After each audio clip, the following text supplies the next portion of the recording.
Jerusalén, Jerusalén, tú que matas a los profetas y apedreas a los que te son enviados, ¿cuántas veces quise reunir a tus hijos y vosotros no habéis querido? Es Mateo 23:37 y es el lamento de Jesús ante una ciudad que no se arrepiente de sus pecados. Bienvenidos a La Iglesia que Ilumina, un podcast católico para los últimos tiempos. La iglesia que ilumina es la que arde. La iglesia que ilumina es la que arde en las ansias redentoras del corazón de Cristo. Nuestro podcast ha llegado a su fin, pero La Iglesia que Ilumina no ha hecho más que empezar. Este es el último programa y cierra la serie de 15 programas que hemos dedicado a tratar lo que consideramos delante de Dios que es más importante y fundamental para entender y afrontar el momento actual en la Iglesia y en el mundo.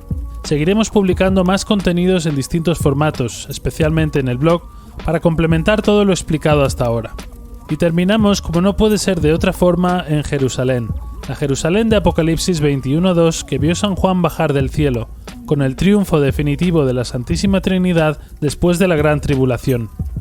Como hicimos con Babilonia y Egipto, hoy os traemos un estudio histórico, espiritual y escatológico de la ciudad santa de Jerusalén a la luz de las Sagradas Escrituras y los escritos de los padres de la Iglesia. Os animamos a escuchar atentamente y llevar a la oración este programa. Hoy también hablaremos de la fuerza de la mala costumbre. Analizaremos una cita del libro de Judith sobre la confianza en Dios hasta las últimas consecuencias y conoceremos las profecías de un santo que predijo nuestros tiempos con total exactitud desde el siglo V. Ponemos este programa en manos de Dios con una oración y comenzamos.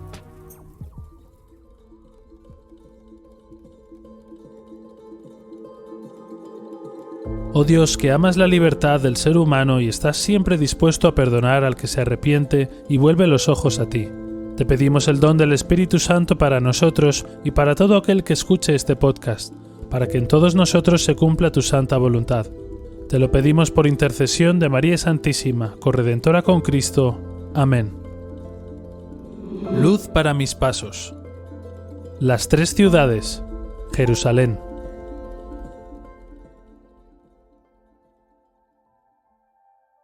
Concluimos con este programa, este podcast, y la serie especial de 3 episodios que hemos dedicado al estudio histórico, espiritual y escatológico de 3 ciudades que en las Escrituras tienen un importante sentido escatológico.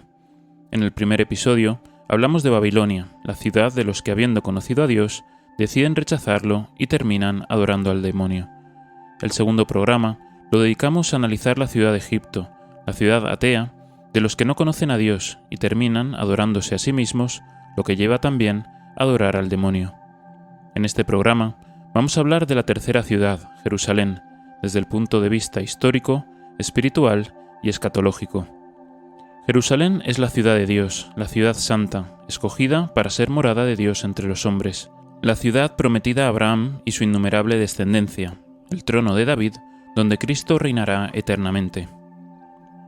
La primera vez que aparece la palabra Jerusalén en la Biblia es en el libro de Josué 10:1, pero para entender la importancia de esta ciudad, en realidad hay que remontarse al Génesis 12:1, cuando Abraham recibe de Dios su vocación. Sal de tu tierra y de tu parentela, y de la casa de tu padre, al país que yo te mostraré, pues de ti haré una nación grande y te bendeciré. Haré grande tu nombre y serás una bendición. Bendeciré a quienes te bendigan, y maldeciré a quienes te maldigan. En ti serán benditas todas las tribus de la tierra. Y cuando Abraham llega al país que Dios le había indicado, le dice en Génesis 12:7, a tu descendencia daré esta tierra. Con estas palabras, Dios le hace una triple promesa a Abraham. Dios le elige para hacer de él un gran pueblo. Le dice que por él serán bendecidas todas las naciones, y le promete que de su linaje saldrá el Salvador. Esto último nos lo explica San Pablo en Gálatas 3:16, donde nos aclara que esta afirmación se ha de aplicar al Hijo de Dios. No dice «y a los descendientes», como si se tratase de muchos, sino como de uno, y a tu descendiente, el cual es Cristo.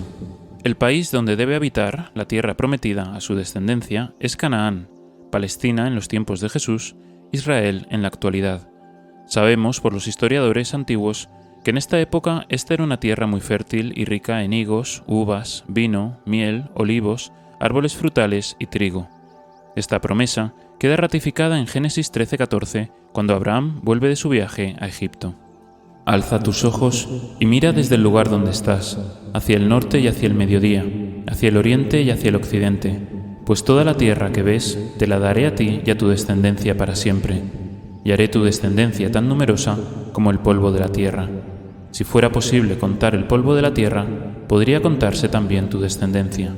Levántate, recorre el país, a su largo y a su ancho, porque a ti te lo daré. Hay que señalar que aunque Abraham y su familia ya habitaban en esa tierra, lo hacían como nómadas en tiendas, no estaban establecidos en las ciudades. Esta promesa se repite también en Génesis 15:5. Mira el cielo y cuenta las estrellas, si puedes contarlas, así será tu descendencia. Y creyó a Yahvé, el cual se lo reputó por justicia. Y queda sellada en un pacto entre Dios y Abraham, Génesis 17:4. En cuanto a mí, he aquí mi pacto contigo. Tú serás padre de una multitud de pueblos. Te haré crecer sobremanera, y te haré padre de pueblos, y reyes saldrán de ti. Y estableceré mi pacto en mí y ti, y tu descendencia después de ti, en la serie de sus generaciones, como pacto eterno, para ser yo el Dios tuyo, y el de tu posteridad después de ti. Y te daré a ti y a tu descendencia después de ti la tierra de tus peregrinaciones, toda la tierra de Canaán, en posesión perpetua, y yo seré su Dios. La promesa se cumple por la fe de Abraham, quien, como explica San Pablo en Romanos 4:18, creyó y esperó contra toda esperanza. Creyó que la palabra de Dios se cumpliría en él. Creyó cuando abandonó su casa paterna, Génesis 12:1. Creyó a pesar de que ya era anciano y su mujer era estéril, Génesis 15:6. Creyó a pesar de que Agar le diera como hijo a Ismael, Génesis 17:27. Creyó cuando los ángeles le visitaron y le dijeron que un año después tendría un hijo, Génesis 18:10, y siguió creyendo incluso cuando Dios le mandó sacrificar a su hijo Isaac, Génesis 22:2. Por eso, Abraham es considerado el padre espiritual de todos los que creen. Algunos dicen hoy en día que los judíos y los musulmanes tienen el mismo Dios que los cristianos, y esto puede ser verdad según la carne, ya que todos proceden de Abraham, concretamente de su hijo Ismael, los árabes, y de su hijo Isaac, los judíos. Pero el pacto que Dios hace con Abraham es primero espiritual y está fundamentado en la fe del patriarca, como hemos explicado. Ese pacto espiritual tiene posteriormente un signo carnal en la circuncisión. La circuncisión daba derecho a los bienes corporales y terrenos, pero la circuncisión sin la fe no alcanzaba a justificar a nadie por sí sola. Esto lo explica San Pablo en Romanos 4:9 con estas palabras. Esta bienaventuranza es sólo para los circuncisos o también para los incircuncisos, porque decimos que a Abraham la fe le fue imputada a justicia. Mas ¿cómo le fue imputada? ¿Antes de la circuncisión o después de ella? No después de la circuncisión, sino antes.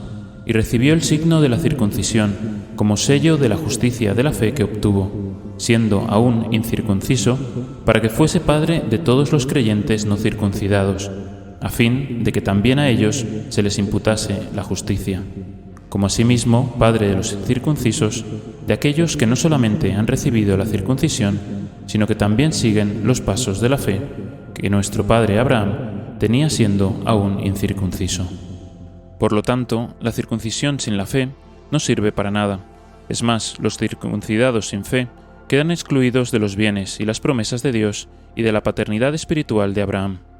Si esto no se entiende, podemos ver un ejemplo claro en Esaú, el nieto de Abraham. Esaú era el primogénito y estaba circuncidado, pero por su falta de fe vendió su primogenitura, es decir, los bienes corporales y las bendiciones que le correspondían, por un plato de lentejas. Prefirió un pequeño bien temporal a cambio de la fe, que abre la puerta a todos los bienes temporales y espirituales. Por ello, San Pablo le llama profanador en Hebreos 12:16, porque descuidó los bienes espirituales. La fe es anterior y superior al signo, y también a la ley. Esto también lo explica San Pablo en Romanos 4:13. Pues no por medio de la ley fue hecha la promesa a Abraham o a su descendencia, de ser heredero del mundo, sino por la justicia que viene de la fe. Porque si los de la ley son herederos, la fe ha venido a ser vana, y la promesa de ningún valor, dado que la ley obra ira, porque donde no hay ley, tampoco hay transgresión. De ahí que la promesa se hiciera por la fe, para que fuese de gracia, a fin de que la promesa permanezca firme para toda la posteridad, no sólo para la que es de la ley, sino también para la que sigue la fe de Abraham, el cual es el Padre de todos nosotros, según está escrito: Padre de muchas naciones te he constituido, ante aquel a quien creyó Dios. Si la paternidad de Abraham fuera según la carne y no fuera espiritual, entonces no podría alcanzar a todas las personas de todos los lugares y de todas las épocas, y la promesa de Dios hubiese sido muy limitada en número, solo el pueblo de Israel, en lugar, solo en Tierra Santa, y en el tiempo, solo hasta la venida de Cristo. Sin embargo, Dios le había prometido 3 cosas. Primero, que sus hijos serían numerosos como el polvo de la tierra, Génesis 13:16, como las arenas del mar, Génesis 22:17, y como las estrellas del cielo, Génesis 15:5. Vemos aquí una primera referencia de universalidad: la tierra, que son los escogidos, el mar, los gentiles, y el cielo, los santos. Son también las 3 dimensiones de la Iglesia: purgante, la tierra; militante, el mar; y triunfante, el cielo. De estas 3 referencias saldrán también en los últimos tiempos los enemigos de Dios: la bestia que sale de la tierra, Apocalipsis 13:11, la bestia que sube del mar, Apocalipsis 13:1, y el dragón que es expulsado del cielo, Apocalipsis 12:9.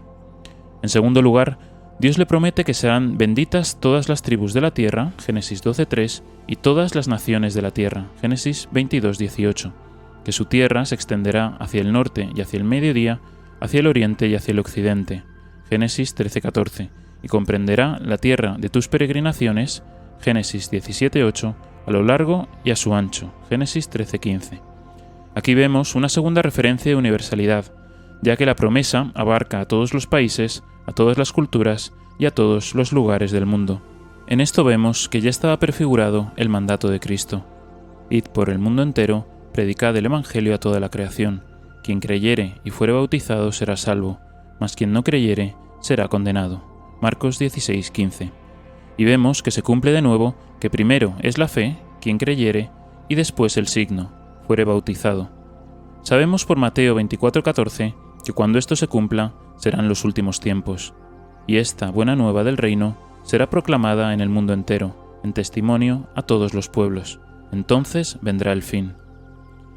En tercer lugar, los hijos de Abraham vivirán en esa tierra prometida en todas las épocas. Te la daré a ti y a tu descendencia para siempre, Génesis 13:15, como pacto eterno, Génesis 17:7, en posesión perpetua, Génesis 17:8. Vemos aquí la tercera referencia de universalidad: la promesa abarca todo el tiempo. Tenemos, por tanto, una triple mención a la universalidad de la promesa, que puede alcanzar a todos los hombres, de todos los lugares y en todos los tiempos. Esta es la universalidad que se cumplió parcialmente en el pueblo de Israel, que se cumple más perfectamente en la Santa Iglesia Católica instituida por Cristo y que se cumplirá plenamente en la Jerusalén celeste. El vínculo espiritual que une a Abraham con el pueblo de Israel, con la Iglesia Católica y con la Jerusalén del cielo, no es la circuncisión o el bautismo, lo es la fe en Dios, porque como hemos dicho, la fe precede a la circuncisión y al bautismo. Este vínculo de la fe se selló con la circuncisión en el pueblo judío antes de Cristo, con el bautismo del agua en la Iglesia Católica después de Cristo, y se ha sellado en numerosas ocasiones en la historia, y será sellado de forma especial en los últimos tiempos, en muchos no bautizados, con el bautismo de la sangre, es decir, con el martirio. Este bautismo de agua y de sangre están prefigurados en el Sagrado Corazón de Cristo, del que nos cuenta Juan 19:34, que brotó sangre y agua. Por eso, esta es una devoción que Cristo quiso establecer especialmente para los últimos tiempos. Al rechazar a Cristo y con su muerte, la alianza carnal con los judíos queda rota, pero antes de eso, Cristo ya había establecido la nueva alianza, nueva y eterna, que también procede de la fe, manifestada en el bautismo trinitario, en el nombre de Dios Padre, Hijo y Espíritu Santo, y sellada con su sacrificio que se renueva en la Eucaristía. Esta universalidad de la que estamos hablando es también una regla de fe que los santos padres, en concreto San Vicente de Lérins, nos dejaron para discernir qué doctrinas pertenecen al depósito de la fe. Esto es lo que ha sido creído siempre, en todas partes y por todos los fieles. Siguiendo esta regla, podemos saber que toda doctrina novedosa o extraña que se haga pasar por verdadera fe no proviene de Dios, sino de espíritus de engaño y de demonios. 1 Timoteo 4:1. Por todo esto, la paternidad espiritual de Abraham se cumple actualmente únicamente en la Iglesia Católica y alcanza a todos los redimidos por Cristo. Los judíos y musulmanes lo consideran padre únicamente según la carne, pero no tienen su misma fe. En ellos no se cumple la promesa y no reciben los bienes espirituales.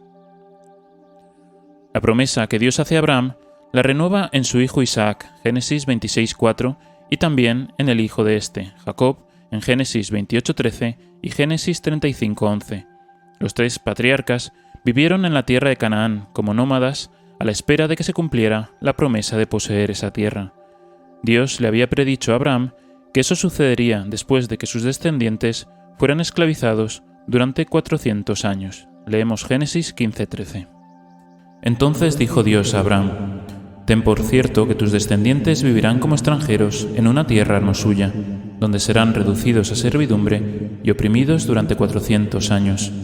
Mas la nación a la cual han de servir, yo la juzgaré, y después saldrán con grandes riquezas. A tu descendencia he dado esta tierra, desde el río de Egipto hasta el río grande, el río Éufrates, los cineos, los ceneceos, los cadmoneos, los eteos, los fereceos, los refaitas, los amorreos, los cananeos, los gergeseos y los jebuseos». Como vimos en el último programa, Moisés fue el instrumento elegido y capacitado por Dios para el cumplimiento de esta profecía. En la zarza ardiente, Dios se presenta como el Dios de Abraham, el Dios de Isaac y el Dios de Jacob. Éxodo 3:6. Quizá alguien podría escandalizarse con la afirmación que he hecho antes de que los judíos no comparten la fe de Abraham, pero según los santos padres, en concreto San Buenaventura, es aquí, en la zarza ardiente, cuando Dios se revela como un Dios trinitario, al citar a Abraham, a Isaac y a Jacob. Abraham es figura de Dios Padre. Isaac, que cargó sobre sus hombros la leña para el sacrificio, es imagen de Cristo cargando la cruz, y Jacob, que engendró a las 12 tribus, es signo de la fecundidad de los dones del Espíritu Santo. El Dios de Abraham, de Isaac y de Jacob es un Dios trinitario. El que no cree en la Santísima Trinidad no cree en el Dios de Abraham y no puede compartir su fe. Además, tenemos el encuentro de Abraham con Melquisedec en Génesis 14:18. Entonces Melquisedec, rey de Salem, presentó pan y vino, pues era sacerdote del Dios Altísimo, y le bendijo diciendo: «Bendito sea Abraham del Dios Altísimo, Señor del cielo y de la tierra, y bendito sea el Dios Altísimo, que puso tus enemigos en sus manos», y le dio a Abraham el diezmo de todo. Melquisedec, rey y sacerdote de Salem, que será la futura Jerusalén, bendice a Abraham, recibe diezmos de su mano y ofrece pan y vino al Altísimo. San Pablo, en Hebreos 7:1, nos hace ver que Melquisedec, sacerdote y rey, es figura de Cristo, el sumo sacerdote y sumo rey, y que su sacrificio de pan y vino es figura del sacrificio eucarístico del Nuevo Testamento. Por lo tanto, quien no cree en Cristo y en la Eucaristía, no cree en el Dios de Abraham y no puede compartir su misma fe. Volvamos a Moisés.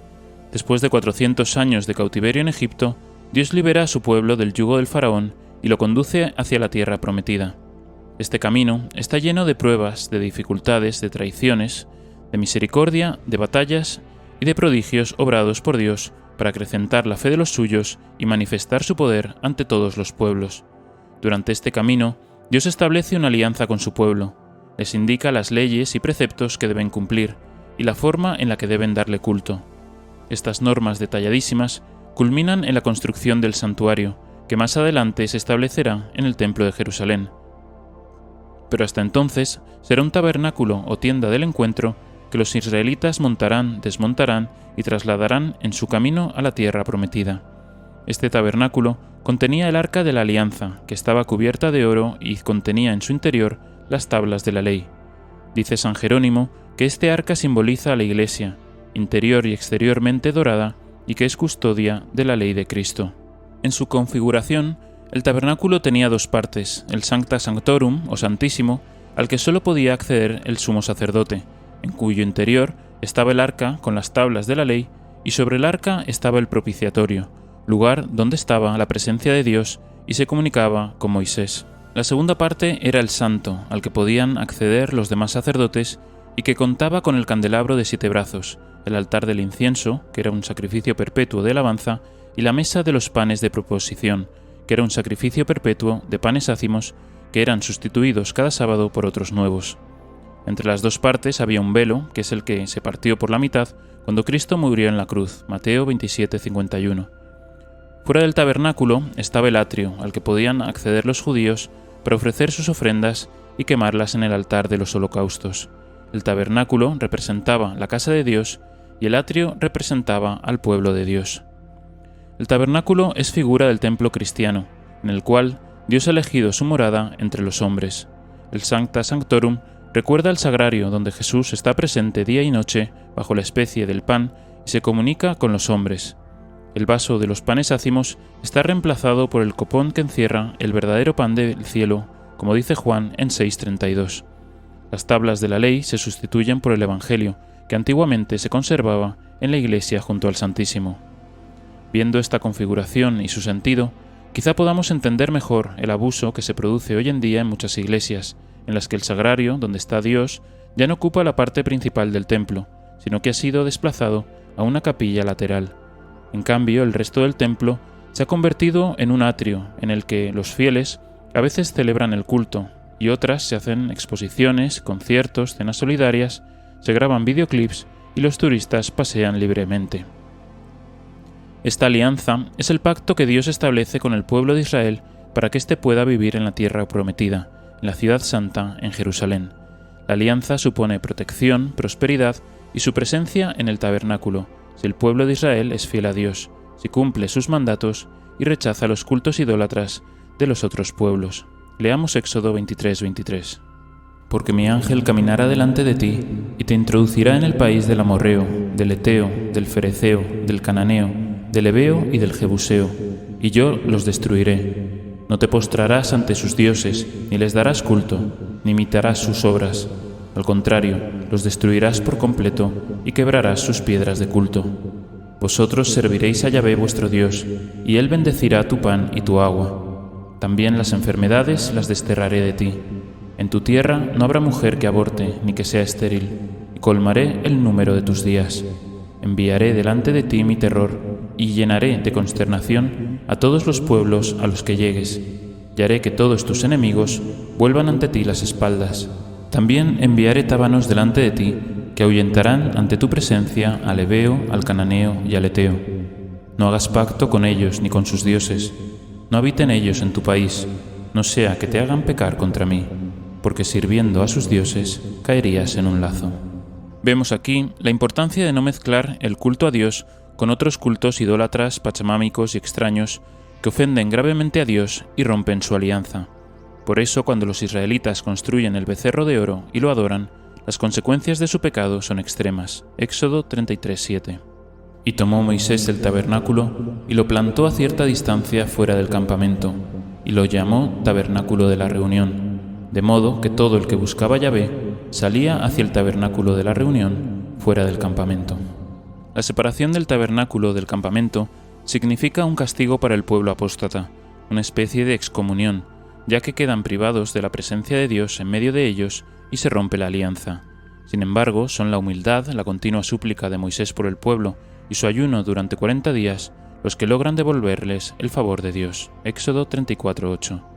Moisés se prosternó en tierra y adoró, diciendo: Si en verdad he hallado gracia a tus ojos, oh Señor, dígnese mi Señor andar en medio de nosotros, aunque es un pueblo de dura cerviz, y perdona nuestra iniquidad y nuestro pecado, y tómanos por herencia tuya. Entonces, Dios renueva su alianza con estas palabras. Éxodo 34:10. Mira, yo hago un pacto, haré maravillas delante de todo tu pueblo, como nunca se han hecho en toda la tierra ni en nación alguna. Y todo el pueblo en medio del cual estás verá la obra de Yahvé, porque tremendas son las cosas que he de hacer por medio de ti. Guárdate de hacer alianza con los habitantes del país en que vas a entrar, para que no sean un lazo en medio de ti. Antes bien, destruid sus altares, quebrad sus piedras idolátricas y romped sus áscheras. No te postrarás ante ningún otro Dios, pues Yahvé, cuyo nombre es celoso, es un Dios celoso. No hagas pacto con los moradores de aquella tierra, porque ellos fornican con sus dioses y les ofrecen sacrificios.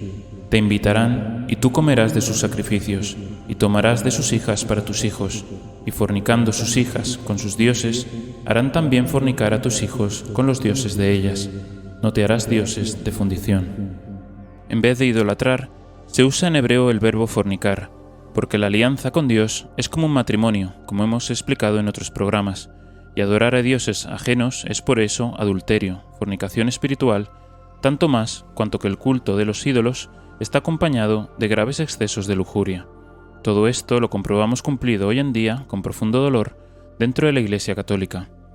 Después de esto, los israelitas construyen un nuevo tabernáculo, siguiendo con exactitud las indicaciones que Moisés había recibido de Dios, y la presencia de Dios se instala de nuevo en el tabernáculo, y guía a su pueblo hacia la tierra prometida.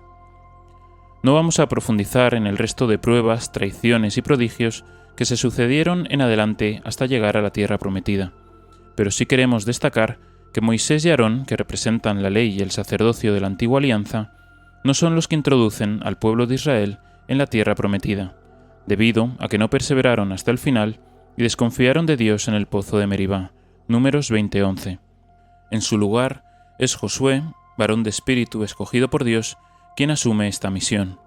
Josué es figura de Jesús, igual que Cristo es quien abre la puerta del cielo y conduce al pueblo fiel con su primera venida, así será también el que nos conduzca a la Jerusalén celeste en su segunda venida.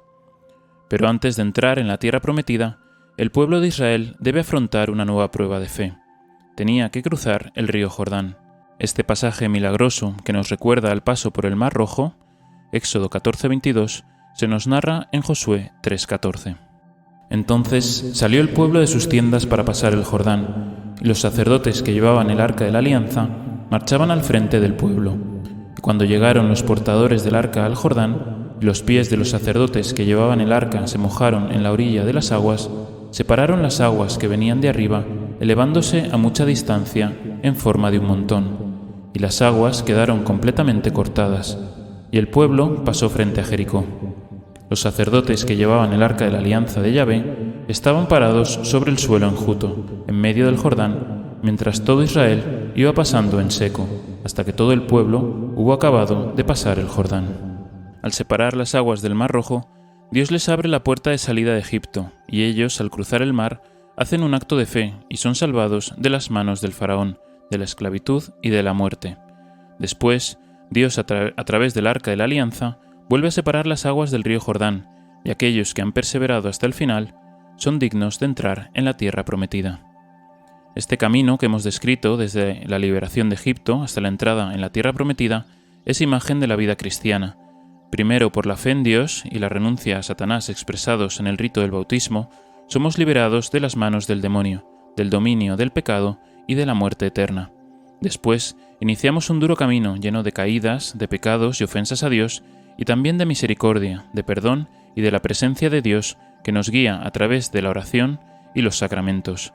Finalmente, aquellos que perseveran hasta el final en la vida de fe y en el juicio del amor son dignos de obtener la salvación eterna. El Mar Rojo es también símbolo de la circuncisión, y el río Jordán lo es del bautismo. Recordemos que ahí es donde se nos narra en Mateo 3:13 que Jesús fue bautizado por San Juan Bautista. La confesión de fe en el rito del bautismo, en el que renunciamos a Satanás, a sus obras y a sus seducciones, nos abre la puerta a la Iglesia primero y, si perseveramos, también a la vida eterna. Las aguas, como ya hemos dicho en otros programas, son símbolos del mundo. Dios nos separa las aguas del Mar Rojo, del mundo, por el bautismo, abriéndonos un camino hacia la salvación. Después frena las aguas del Jordán, que desembocan en el Mar Muerto, para no ser arrastrados a la muerte eterna. Nosotros, al cruzar estas aguas con pie enjuto, hacemos un acto de fe y creemos en su promesa. Jericó es considerada la ciudad más antigua del mundo, la que por más tiempo ha sido habitada, más de 10.000 años, y guarda varias similitudes con Babilonia. Ambas fueron tomadas después de que se secara el río que las protegía. Sus grandes murallas no sirvieron para impedir la invasión. Su destrucción fue obra milagrosa de Dios y fue anunciada por él previamente. Ambas ciudades fueron anatematizadas, es decir, malditas, y esta maldición se extiende para quien las intente reconstruir. Lo leemos en Josué 6:26. Por último, ambas fueron nombradas recientemente Patrimonio de la Humanidad. El resto de ciudades, Hai, Maquedá, Libná, Laquis, Gezer, Eglón, Hebrón, Dair, Jasor, etc., también fueron desoladas y entregadas a las ruinas. Todas ellas se aliaron contra Dios y son un símbolo de cómo todo el mundo se unirá contra Dios en los últimos tiempos, yendo en pos del anticristo, y de cómo serán derrotados. Esta campaña de Josué conquistando todas las ciudades que se rebelaron contra Dios es imagen de cómo en la segunda venida Cristo vencerá de oriente a occidente, Mateo 24-27, sobre la Gran Babilonia, la unión de todos los pueblos del mundo contra Dios. Únicamente la ciudad de Gabaón quiso hacer la paz y se libró de ser destruida. Todos los demás reyes endurecieron sus corazones, como vimos en el caso del faraón. A pesar de conocer los prodigios que Dios había hecho con su pueblo, ellos hicieron la guerra contra Dios y su pueblo y fueron destruidos. En total, fueron 31 reyes, según Josué 12:24. Una vez conquistada toda la tierra prometida, Josué reparte el territorio entre las 12 tribus de Israel. El territorio de Benjamín estaba entre los de Efraín al norte y el de Judá al sur. Dentro de sus confines se hallaba la futura capital del país, Jerusalén, pero no lograron tomarla y siguió un tiempo bajo el dominio de los jebuseos. Más tarde, la parte occidental de Jerusalén fue tomada por la tribu de Judá, pero su ciudadela quedó en manos de los jebuseos hasta el tiempo de David. Los israelitas piden entonces a Dios un rey que los gobierne, un rey como los de aquellos pueblos a los que habían vencido. Este deseo ya había sido anunciado por Dios en Deuteronomio 17:14 y les había dado indicaciones concretas sobre ese rey humano. Entrado que hubieres en el país que Yahvé tu Dios te va a dar, y si después de haberlo tomado en posesión para habitarlo dijeres, yo quiero poner sobre mí un rey, como lo tienen todas las naciones que me rodean, pondrás sobre ti por rey solamente aquel que Yahvé tu Dios elija. Establecerás por rey sobre ti a uno de en medio de tus hermanos. No podrás poner sobre ti un extranjero que no sea hermano tuyo, pero no tenga para sí muchos caballos, ni haga volver al pueblo a Egipto para tener más caballos, pues Yahvé os ha dicho, no volváis nunca jamás por este camino. No pretenda tener gran número de mujeres, no sea que se aparte su corazón, ni ha de tener para sí excesiva cantidad de plata y oro.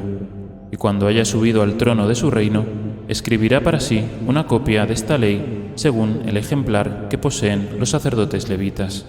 La tendrá consigo y leerá en ella todos los días de su vida, a fin de que aprenda a temer a Yahvé su Dios, guardando todas las palabras de esta ley y todos estos mandamientos para ponerlos por obra.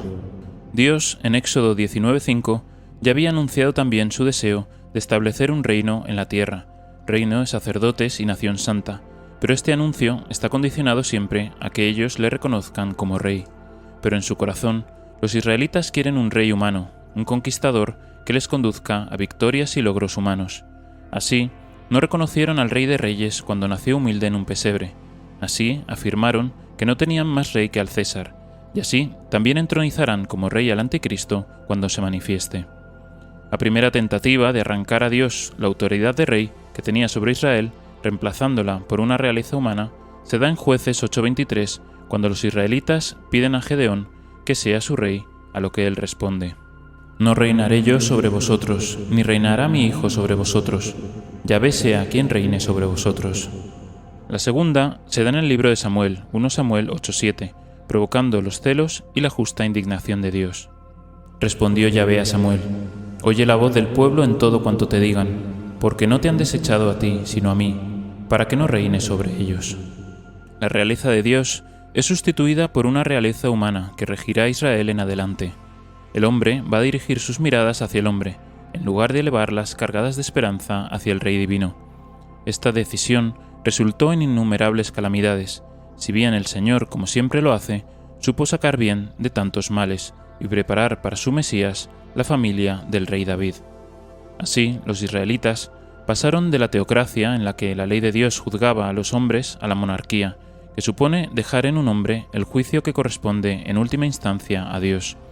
Posteriormente, pasaron de la monarquía a la democracia, cuando a voz alzada condenaron a muerte a Cristo, Marcos 15:13, cuando dejaron libre a Barrabás y se juzgaron a sí mismos, autocondenándose junto con sus hijos por la sangre derramada de Cristo, Mateo 27:25.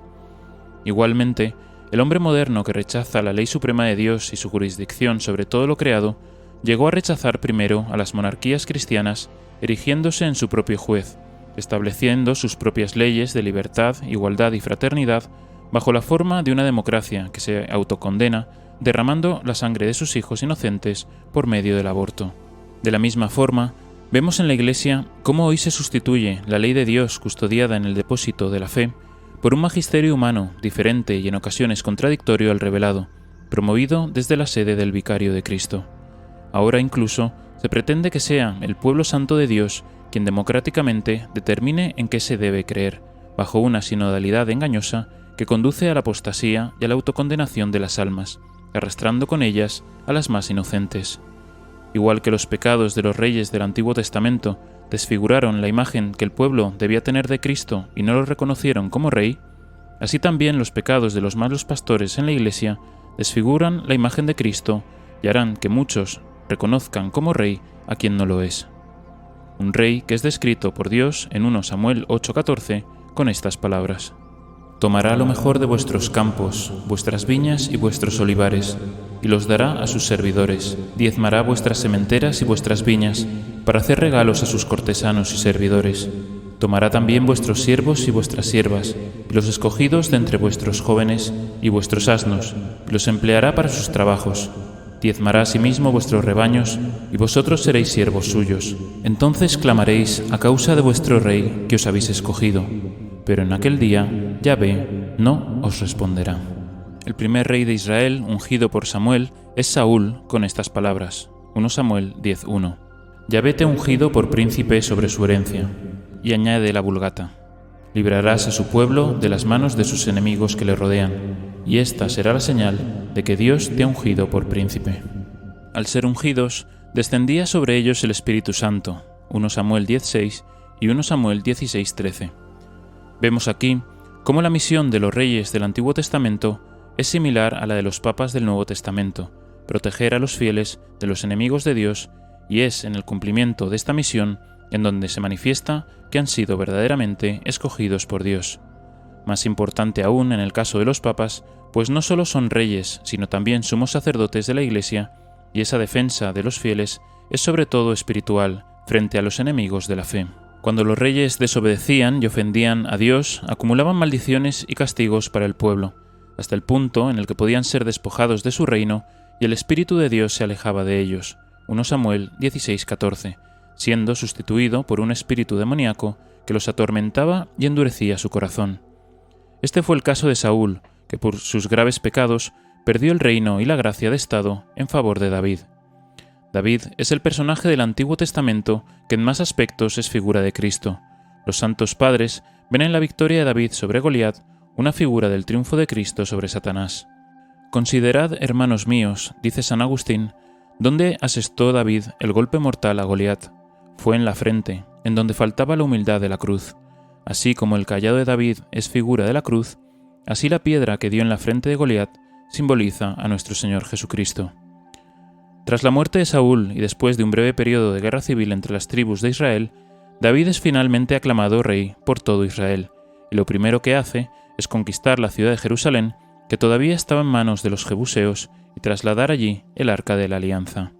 Se cumplía así la promesa de Dios hecha a Abraham, a Isaac, a Jacob y a Moisés, y por fin el pueblo de Israel estaba plenamente establecido en la tierra prometida, en Tierra Santa, y Dios promete confiarle a David un reino eterno. 2 Samuel 7:10. He señalado un lugar para Israel, mi pueblo, y lo he plantado de modo que puede habitar en su propio lugar sin ser inquietado. Te he dado descanso de todos tus enemigos, y Yahvé te hace saber que Él te edificará una casa. Cuando se cumplieren tus días y tú descansares con tus padres, yo suscitaré después de ti un descendiente tuyo que ha de salir de tus entrañas, y haré estable su reino. Él edificará una casa para mi nombre, y yo afirmaré el trono de su reino para siempre. Yo seré su padre y él será mi hijo. Cuando obrare mal, le reprenderé con vara de hombres y con azotes de hombres. Con todo, no se apartará de él mi misericordia, como la aparté de Saúl, al cual he quitado de delante de ti. Tu casa y tu reino serán estables ante mí eternamente, y tu trono será firme para siempre. Esta profecía se cumple parcialmente en Salomón, hijo carnal y sucesor de David, en el trono de Israel, que fue quien construyó el primer templo de Jerusalén. También se cumple en los demás reyes de Israel y de Judá, que fueron castigados con vara y azotes de hombres cuando se apartaron de Dios y obraron mal a sus ojos. Sin embargo, el cumplimiento de este vaticinio es pleno en Cristo, como lo confirma San Pedro en Hechos 2:30. Cristo también fue castigado con vara y azotes de hombres, pero en su caso fue por no apartarse de Dios, obrar todo según su voluntad y en remisión por los pecados de los hombres. Este trono de David es espiritual, igual que hemos dicho antes que la paternidad de Abraham es espiritual. El trono temporal fue quitado después de Salomón por sus pecados e idolatrías, 1 Reyes 11:11, y el reino temporal de Israel quedó dividido para siempre. Por eso, los judíos en la actualidad siguen esperando a un rey temporal que se siente en el trono de David y que unifique a las tribus de Israel dispersas por el mundo. Por eso, como hemos dicho, aceptarán al anticristo y verán cumplidas en él las promesas que esperan. Pero Dios había dicho que ese trono sería eterno, y eso quiere decir que no era un trono según la lógica humana, ni únicamente para reinar sobre los judíos, sino que se cumpliría parcialmente en David y en el pueblo judío. Después sería entregado a la Iglesia de forma vicaria a través del papado, hasta que en la segunda venida de Cristo se establezca plenamente su reino y se siente en el trono eternamente para reinar sobre todas las almas fieles. Sabemos que este reino no será antes de su segunda venida, como confirma Daniel 7:14. Y he aquí que vino sobre las nubes del cielo uno parecido a un hijo de hombre, y le fue dado el señorío, la gloria y el reino, y todos los pueblos y naciones y lenguas le sirvieron. Su señorío es un señorío eterno, que jamás acabará, y su reino nunca será destruido. También sabemos que este reino no se materializará en este mundo, porque Cristo mismo dice a Pilato: «Mi reino no es de este mundo», Juan 18:36, y en Apocalipsis 21:1 nos dice San Juan que vio un cielo nuevo y una tierra nueva, porque el primer cielo y la primera tierra habían pasado. Y sabemos que no es un reino construido por los hombres por sus esfuerzos por lograr la paz mundial, sino que nos es dado del cielo, como pedimos en el Padre Nuestro: «Venga a nosotros tu reino».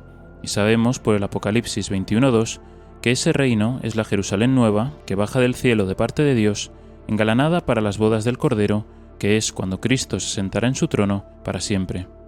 Es ahí cuando todas las cosas, las de los cielos y la tierra, serán reunidas o recapituladas en Cristo, Efesios 1:10, donde habrá un solo rebaño bajo un solo pastor, Juan 10:16, y todos serán uno, como Cristo y el Padre son uno, Juan 17:20. Hemos leído que Jerusalén es el lugar que Dios ha escogido para establecer a su pueblo, donde tiene su morada entre los hombres, desde donde se manifiesta, donde recibe el culto, donde los protege de sus enemigos y los llena de gracias y bendiciones. Jerusalén es la ciudad santa porque Dios habita en ella, y es la ciudad santa cuando Dios habita en ella. Dios habita en medio de su pueblo si éste cree en él, si le es fiel y si cumple sus mandatos y preceptos, pero a causa de los pecados, de las profanaciones y de las idolatrías que comete el pueblo en la ciudad santa y en el templo, hay momentos en los que Dios les abandona y estos lugares pierden su santidad. Entonces son presa de los enemigos, que pueden invadirlos, destruirlos y establecer en ellos sus cultos idólatras. Por eso, como hemos visto en otros programas, Jerusalén y el templo fueron atacados y destruidos en varias ocasiones por Nabucodonosor, por Antíoco Epífanes y por Tito. La Jerusalén histórica, de la que estamos hablando, dejó de ser la ciudad santa en el momento en el que los judíos, habiendo conocido a Cristo, le rechazaron, le condenaron a muerte, le flagelaron y sacándolo de Jerusalén le crucificaron. Con la muerte de Cristo, estos judíos se convirtieron en enemigos de Dios y la ciudad de Jerusalén se convirtió en figura de Babilonia y como ella fue arrasada. Los lugares santos que se siguen venerando en la actualidad lo son porque Cristo estuvo en ellos y no porque Dios siga habitando en ellos. Con la unción de Pedro y la efusión del Espíritu Santo en Pentecostés, el pueblo de Dios deja de estar formado por el pueblo judío apóstata y continúa a través de los judíos y gentiles que, creyendo en Cristo, formaron las primeras comunidades cristianas. Después de Pentecostés, la Iglesia ya no es solo el pueblo de Dios, sino también el cuerpo místico de Cristo. En la Iglesia se mantiene la paternidad espiritual de Abraham, en los que tienen fe y son bautizados por el agua o por la sangre. En ella perdura el trono espiritual de David, en el papado y en los vicarios de Cristo, ungidos y guiados por el Espíritu Santo. Y en ella se cumplirán las promesas del Antiguo y del Nuevo Testamento. A ella se unirán también los judíos que se conviertan en los últimos tiempos. Los primeros cristianos no se establecieron en Jerusalén, sino que salieron a predicar por todo el mundo siguiendo el mandato de Cristo. Marcos 16:15. Incluso los que quedaron en Jerusalén tuvieron que huir en el año 70 después de Cristo, antes de su destrucción. Como en el caso de Jerusalén, quiso Dios que en un momento determinado la sede del trono de Cristo, la piedra sobre la que se edifica la Iglesia, el papado, se estableciera en Roma. Por eso, cuando la Iglesia se establece en Roma, es igual que cuando el pueblo de Israel se establece en Jerusalén. Roma es a la Iglesia lo que Jerusalén es al pueblo judío. Roma es Jerusalén en sentido temporal, y Jerusalén es la Iglesia en sentido espiritual. En varios programas hemos visto que el pueblo de Dios no siempre ha estado en Jerusalén. Lo hemos visto esclavizado en Egipto, vagando por el desierto, cautivo en Babilonia, disperso por el mundo, e incluso huyendo de Jerusalén antes de que fuera destruida. Tampoco Roma o el Vaticano han sido siempre la sede de la Iglesia. No lo fue en los primeros siglos del cristianismo, no lo fue, por ejemplo, en el siglo XIV, cuando se trasladó a Aviñón, y puede que en algún momento vuelva a dejar de serlo y se traslade a otro lugar. ¿Cómo podemos saber si esto ocurre? Mirando la historia sagrada, podemos deducir que sería similar a todas las veces en las que el pueblo judío se vio obligado a abandonar Jerusalén, por una grave crisis, estando rodeada e infiltrada de enemigos, castigada por hambres y pestes, unida a un abandono de la ley de Dios y en medio de una gran confusión.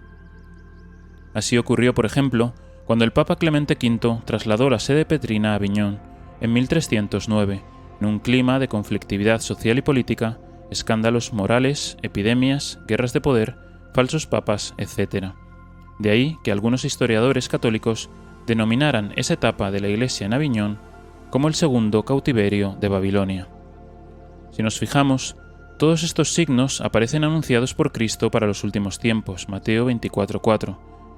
Y tanto en ese discurso escatológico, versículo 16, al que hemos dedicado 2 programas, como en Apocalipsis 12:6, y la mujer huyó al desierto donde tiene un lugar preparado por Dios, y también en Apocalipsis 18:4, ha caído la gran Babilonia, salid de ella, pueblo mío, nos indican que habrá un momento en el que los verdaderos fieles tendrán que huir en sentido espiritual, quizá también en sentido temporal, del lugar en el que esté. Además, encontramos una confirmación en las apariciones aprobadas de la Salet, donde la Virgen dijo que Roma perderá la fe y se convertirá en la sede del Anticristo, es decir, Roma dejará de ser Jerusalén y se convertirá en la Gran Babilonia, albergue de demonios y refugio de todo espíritu inmundo, como nos dice Apocalipsis 18:2, y el pueblo de Dios tendrá que huir de ella para no ser solidario de sus pecados y no participar de sus plagas. Apocalipsis 18:4. Por eso, los católicos no podemos vivir apegados a Roma, porque si Roma pierde la fe y se convierte en la sede del Anticristo, permaneciendo junto a ella, terminaríamos sufriendo su misma suerte, que es la suerte de la Gran Babilonia. Si vivimos apegados a Roma, seríamos como los apóstoles que admiraban los edificios del templo, en Mateo 24:1, sin poder ni siquiera imaginarse que poco después iban a ser destruidos, pues la presencia de Dios ya no estaba en ellos. Estaríamos cometiendo el mismo error que los judíos con la paternidad según la carne de Abraham y el reinado temporal de David. Recordemos en este punto lo que hemos dicho antes, que el trono de David es espiritual y es eterno, que ese trono, piedra fundamental de la Iglesia, es el papado confiado por Cristo a Pedro y a sus legítimos sucesores hasta que él tome posesión del reino en su segunda venida, 1 Corintios 15:25. Como este trono es eterno, el poder del infierno no lo podrá destruir, Mateo 16:13. Por eso, ese trono santo que Cristo confió a su Iglesia para preservar la fe y llevar almas al cielo, no puede ser usado para confundir la fe y poner en riesgo la salvación de las almas. No puede ser usado para cambiar la doctrina y enseñar un evangelio distinto y contradictorio al que nos ha sido revelado. No puede usarse para aliarse con las agendas de los poderes mundanos, enemigos de Cristo, y construir con ellos un paraíso terrenal de libertad, igualdad y fraternidad. No puede usarse para dar culto a demonios paganos. No puede usarse para humillar a los santos y ensalzar a los infieles. Y no puede ser desmontado o demolido por considerar que la autoridad que viene de Cristo es demasiado rígida y poco sinodal. Si esto sucediera, habría que considerar 2 opciones. o que Cristo no ha cumplido su promesa y su trono puede ser utilizado y arruinado por los poderes del infierno, y por tanto su trono no es eterno y su segunda venida es mentira, o que ese trono, que estamos contemplando, es una imitación que el demonio ha preparado como fundamento de una falsa iglesia que imita a la verdadera, con la que engañar a los fieles, hacer que se pierda la fe y convertirla en la sede del anticristo. El venerable arzobispo Fulton Sheen lo describía así en 1951. El falso profeta tendrá una religión sin cruz, una religión sin un mundo por venir, una religión para destruir religiones. Habrá una iglesia falsa. La iglesia de Cristo será una, y el falso profeta creará otra.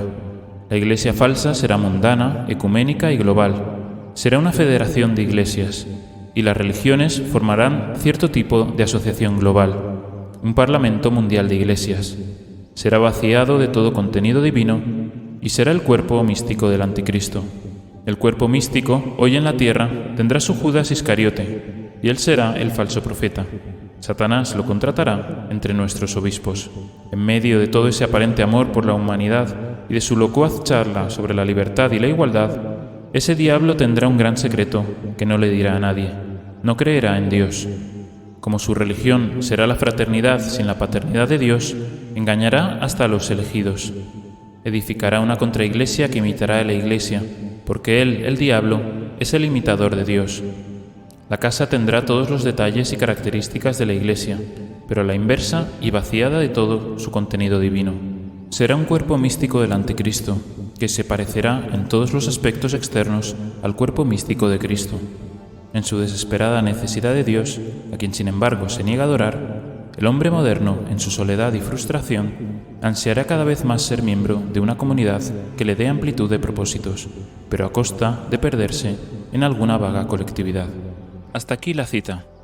El arzobispo Sheen no se desesperó al escribir estas palabras, pues sabía que la iglesia falsa de Satanás nunca podría prevalecer contra la iglesia católica de Cristo, pero también sabía que muchos serían engañados y por lo tanto se perderían si siguieran a la iglesia falsa. Todo lo que hay en Roma, en el Vaticano, es santo en cuanto se usa para alabar, hacer reverencia y servir a Dios. Si se usa para ofenderle, para hacer cultos extraños, o promover herejías o leyes y decretos injustos, convivir con ello es correr el riesgo de sufrir su mismo castigo. Y esto es imprescindible entenderlo para poder comprender también que la Iglesia es Jerusalén en sentido espiritual. Hasta ahora, hemos hablado de Jerusalén como un lugar físico, escogido por Dios para establecer su morada entre los hombres.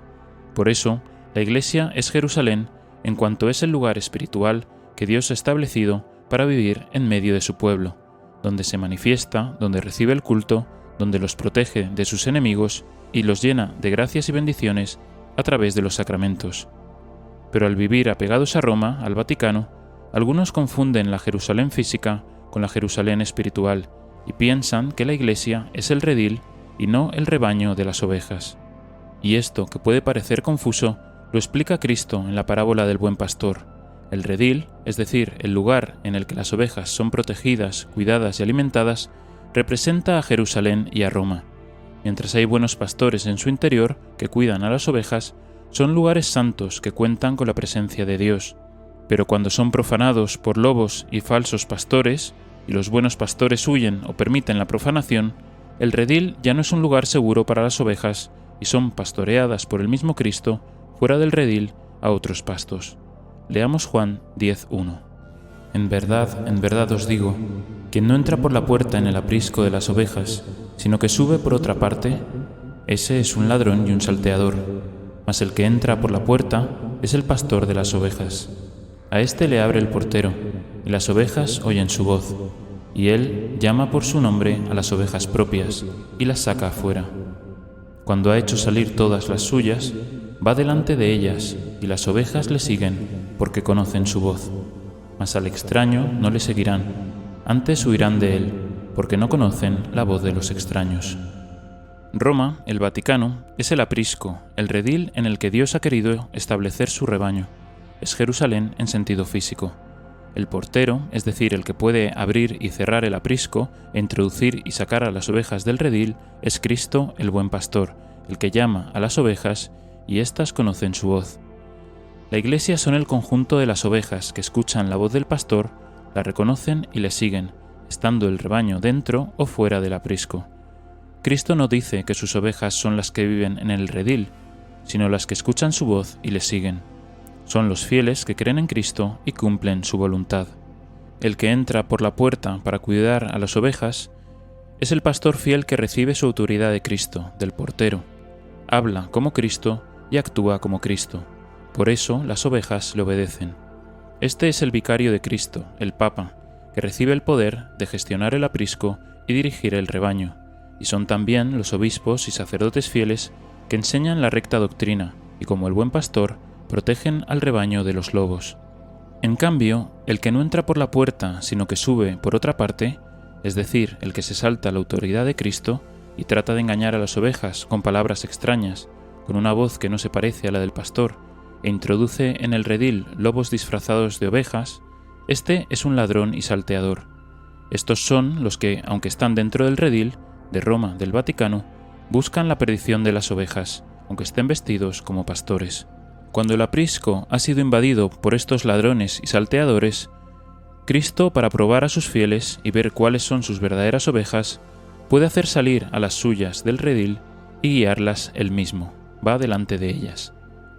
¿Cuál debe ser entonces la actitud de las ovejas fieles de la verdadera Iglesia? ¿Permanecer en el redil con los falsos pastores y los lobos disfrazados de ovejas? ¿O, como dice el Señor, huir de la voz de los extraños, aunque suponga estar misericordiado o incluso excomulgado del aprisco de la falsa Iglesia, en la que ya no está Cristo? Si nos quedamos dentro, siguiendo la voz de extraños, corremos el riesgo de sufrir el mismo castigo que los ladrones y salteadores, o de que nuestra fe sea devorada por los lobos. Esto es lo que está pasando actualmente en la Iglesia, y es una prueba de fe grandísima que tenemos que afrontar. Los fieles para ver si somos verdaderas ovejas de Cristo, los pastores para ver si son imagen del buen pastor o si son mercenarios. Leamos el versículo 12. Mas el mercenario, el que no es el pastor, de quien no son propias las ovejas, viendo venir al lobo, abandona las ovejas y huye, y el lobo las arrebata y las dispersa, porque es mercenario y no tiene interés en las ovejas. Si entendemos que la Iglesia es el rebaño y no el redil, entonces no tendremos miedo de ser excomulgados del aprisco por los falsos pastores, como los padres de aquel ciego curado por Jesús, que nos narra Juan 9:22.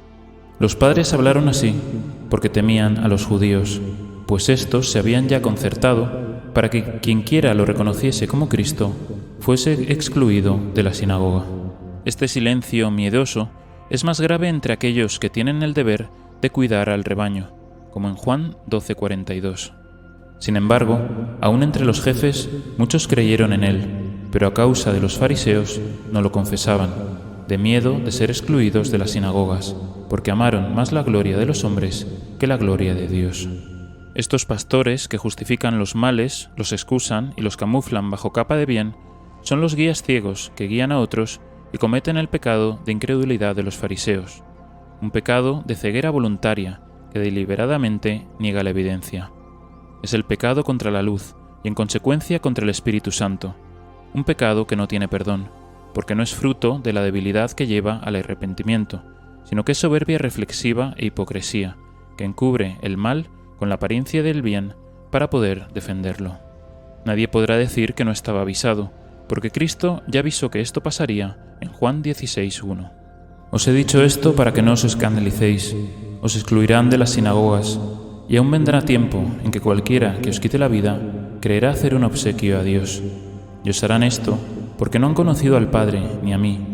Os he dicho esto para que cuando el tiempo venga os acordéis que yo os lo había dicho. ¿Quiénes entonces pertenecen a la verdadera Iglesia?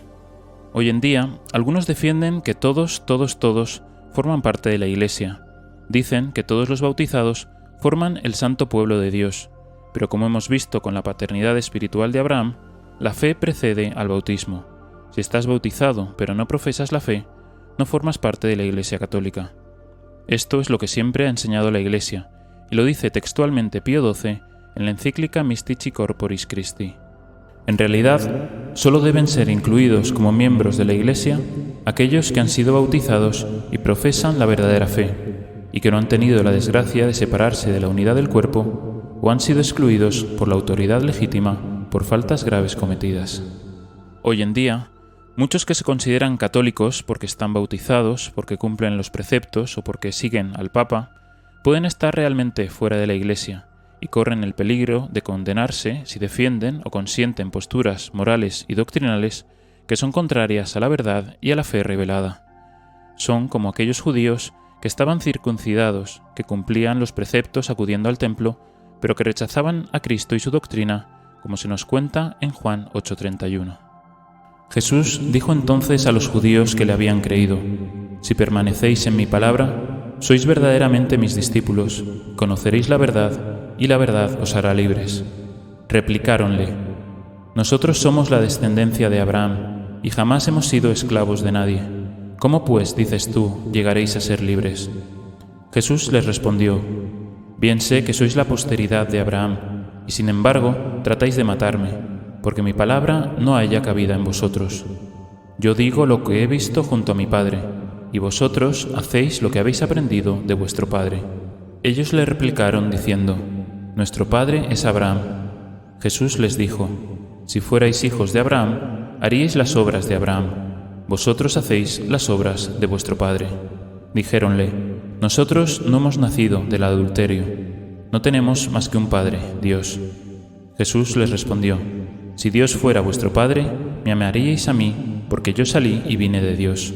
Vosotros sois hijos del diablo, y queréis cumplir los deseos de vuestro padre. El que es de Dios, escucha las palabras de Dios. Por eso no le escucháis vosotros, porque no sois de Dios».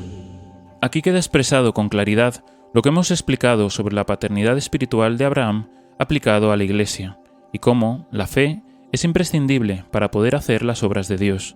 Por eso dice Cristo en Mateo 7:21 que «No todo el que me dice, Señor, Señor, entrará en el reino de los cielos, sino el que hace la voluntad de mi Padre Celestial.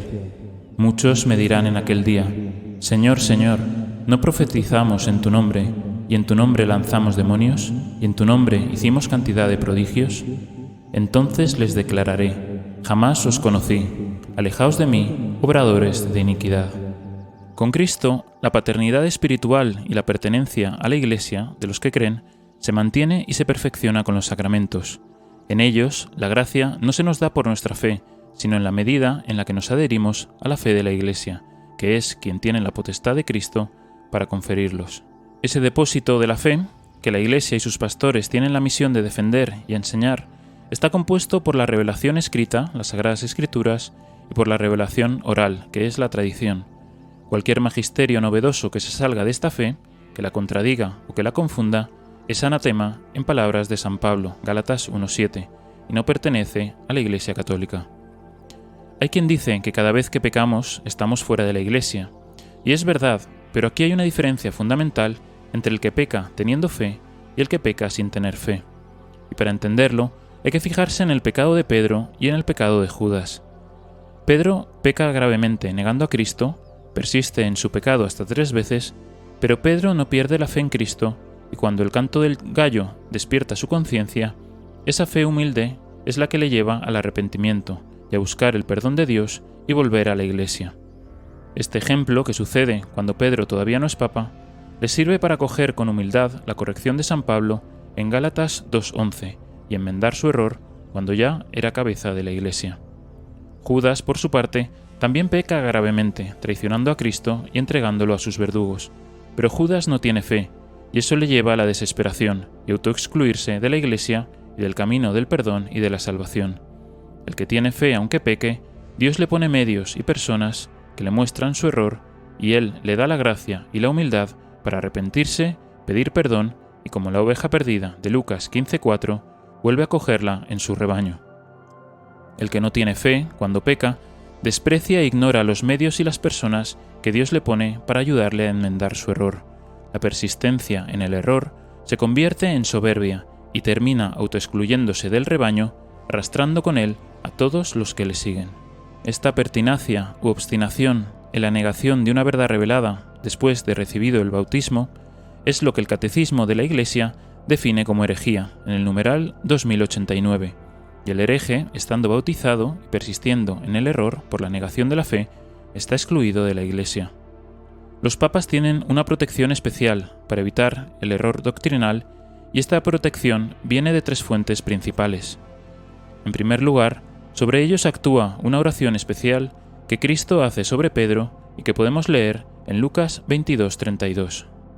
Simón, Simón, mira que Satanás os ha reclamado para zarandearos como se hace con el trigo, pero yo he rogado por ti, a fin de que tu fe no desfallezca, y tú, una vez convertido, confirma a tus hermanos.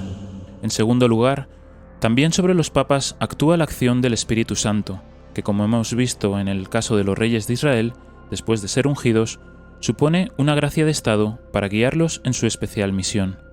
En tercer lugar, está la oración que toda la Iglesia, a nivel particular y a nivel comunitario, eleva a Dios continuamente por el Papa y por los pastores de la Iglesia. ¿Puede, por tanto, un Papa, con esta protección frente al error, enseñar doctrinas novedosas que son contrarias a las Sagradas Escrituras y a la tradición? ¿Puede ignorar las correcciones fraternas, las aclaraciones y dubias que le han formulado los cardenales para permitirle aclarar su doctrina y enmendar sus errores? ¿Puede persistir en el error con nuevos documentos, con nuevas decisiones y con sus propias acciones personales, poniendo en peligro la fe y la salvación de los fieles que le siguen? Esta es la gran pregunta que nos plantea la situación actual de la Iglesia. Si la respuesta es sí, si puede hacer todo esto, entonces deberemos reconocer que la oración de Cristo, de la Iglesia, la gracia sacramental y la asistencia especial del Espíritu Santo no son suficientes para vivir según la ley de Dios, lo que es en sí mismo un grave error doctrinal. Si la respuesta es no, si un verdadero Papa no puede hacer todo esto, entonces habría que preguntarse qué es lo que impide que esta protección y estas gracias actúen en él. A tenor de lo que hemos explicado antes, quizá su papado es un papado según la carne, porque ha sido elegido por los cardenales, pero no actúan en él las bendiciones espirituales. Sería un papado falso, como los de los antipapas que ha habido en la historia de la Iglesia, que imita al verdadero, pretendiendo ser el fundamento de una Iglesia falsa sin fe, que imita a la verdadera y que un día podría ser la sede del Anticristo. Esta reflexión nos lleva a interpretar Jerusalén en sentido escatológico, y para ello trataremos 2 puntos brevemente que complementan lo que ya hemos dicho. El primer punto es considerar qué es Jerusalén en los últimos tiempos.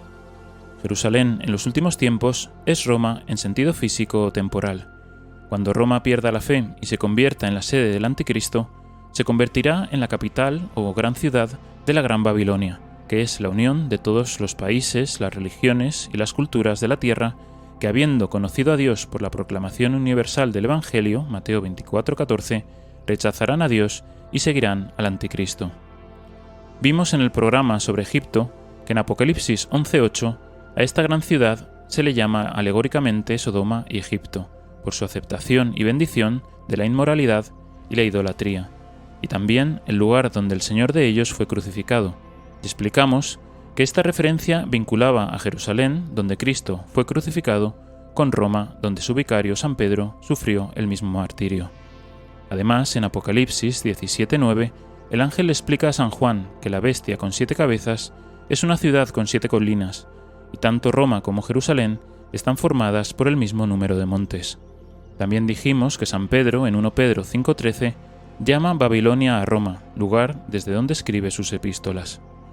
Los que, como los judíos, entiendan esto solo en sentido temporal y sigan apegados a las piedras del templo de Jerusalén, tratarán de reunir en un estado a las 12 tribus de Israel y tratarán también de reconstruir el templo por 3ª vez, para que su rey temporal se siente en él y se haga adorar como Dios, como nos dice San Pablo en 2 Tesalonicenses 2:4. Recordamos también que la caída de Jerusalén es imagen de la caída de Roma en los últimos tiempos, e igual que Jerusalén se convirtió en Babilonia por sus graves pecados contra Dios y sus habitantes fueron llevados al cautiverio a la ciudad apóstata, así también en los últimos tiempos la Iglesia será conducida en salida hacia la Gran Babilonia y será probada en su fe y tentada de abandonar a Dios para seguir al Anticristo. Lo que Babilonia fue para Jerusalén, Roma lo es para la Iglesia. Así, en la línea de lo que ya hemos dicho, Jerusalén en los últimos tiempos es la Iglesia católica en sentido espiritual. En el Apocalipsis, la Iglesia aparece representada como mujer, una imagen que se repite en numerosas ocasiones a lo largo de toda la Biblia y que representa al pueblo escogido de Dios, el pueblo de Israel en el Antiguo Testamento y la Iglesia católica en el Nuevo. Una mujer a la que Dios colma de gracias y bendiciones, pero que se vuelve infiel y se va a fornicar con otros dioses, hasta que viéndose humillada y maltratada, vuelve a su Señor, y éste la perdona y la restituye en su dignidad de esposa. Esta mujer, que es una sola en toda la Biblia, aparece sin embargo en el Apocalipsis representada en dos personajes femeninos antagónicos, lo que significa dos iglesias que actúan de forma contraria. La iglesia verdadera, la que es fiel y sale al encuentro de su esposo con las lámparas de la fe encendidas, Mateo 25:1, es la mujer que aparece por primera vez en Apocalipsis 12:1, descrita con estas palabras. Y una gran señal apareció en el cielo, una mujer revestida del sol y con la luna bajo sus pies, y en su cabeza una corona de 12 estrellas, la cual, hallándose encinta, gritaba con dolores de parto y en las angustias del alumbramiento.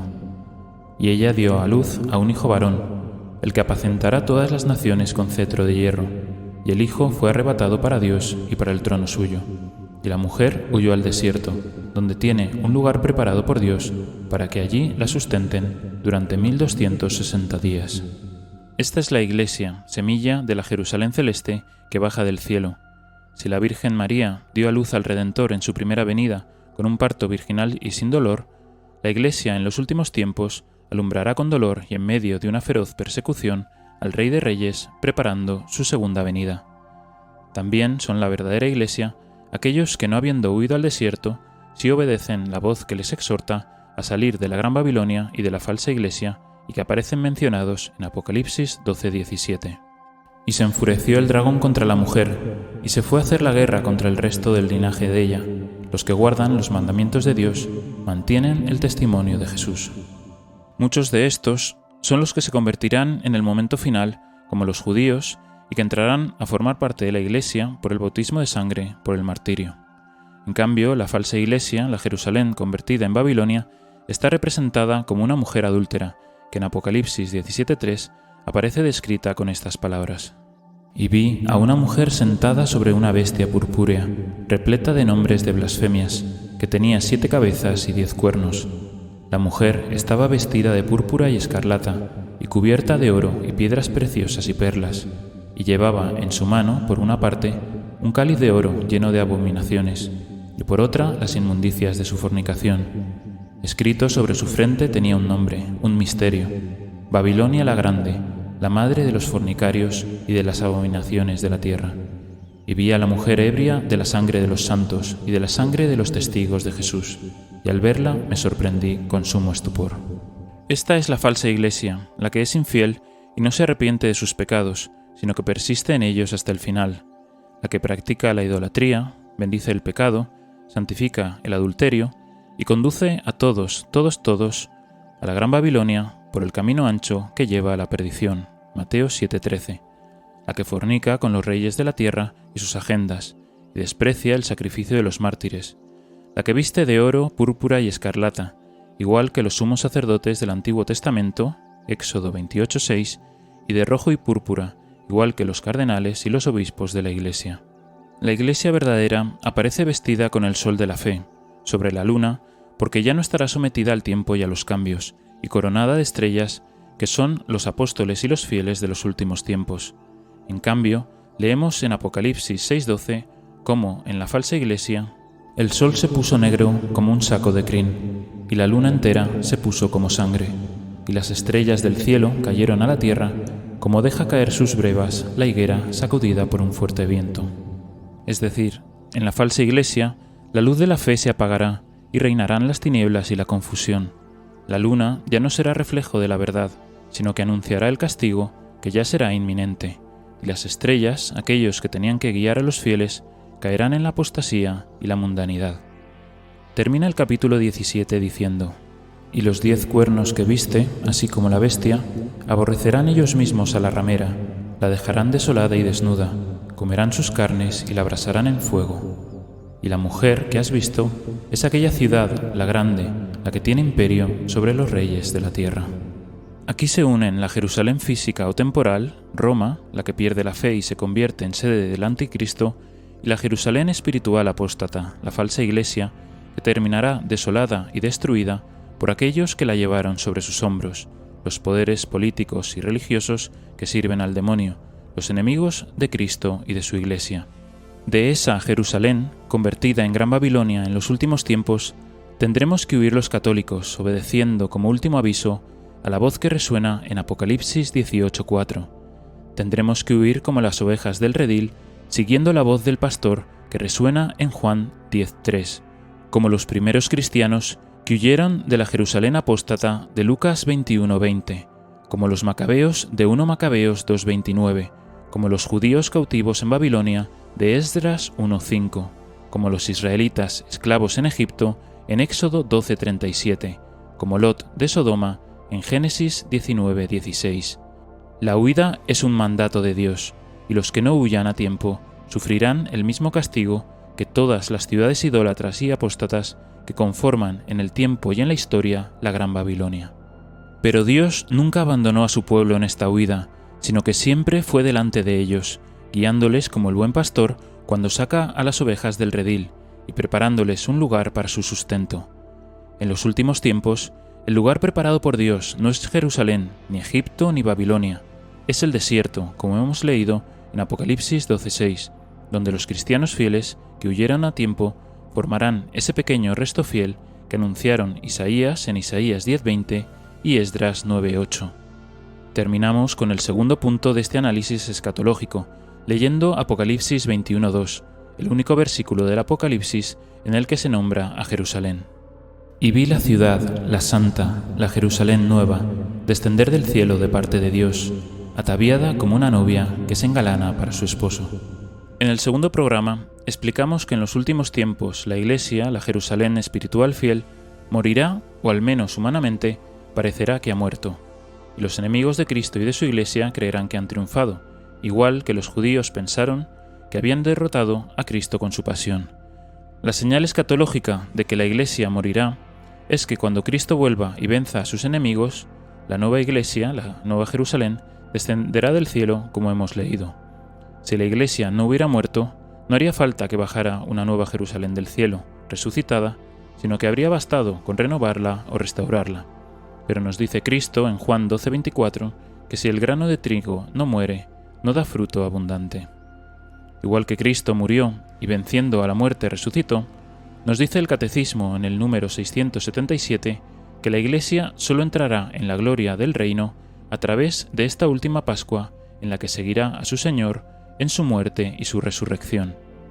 Entonces será bajada del cielo, como la nueva Jerusalén, bajada del cielo por Dios, engalanada para las bodas del Cordero, para el encuentro definitivo con su esposo, en el que se cumplirá la promesa a Abraham, y se reunirán todos los hijos como el polvo de la tierra, como las arenas del mar y como las estrellas del cielo, y Cristo asumirá el trono espiritual de David sobre las almas de todos los que perseveraron hasta el final.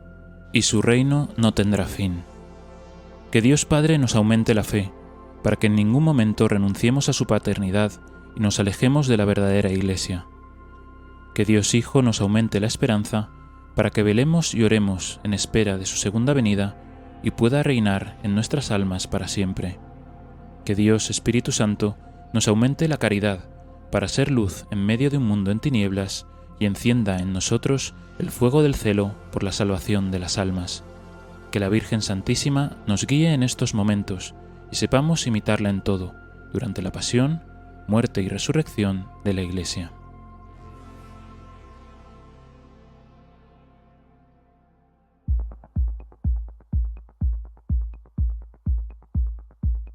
Iluminando lo escondido.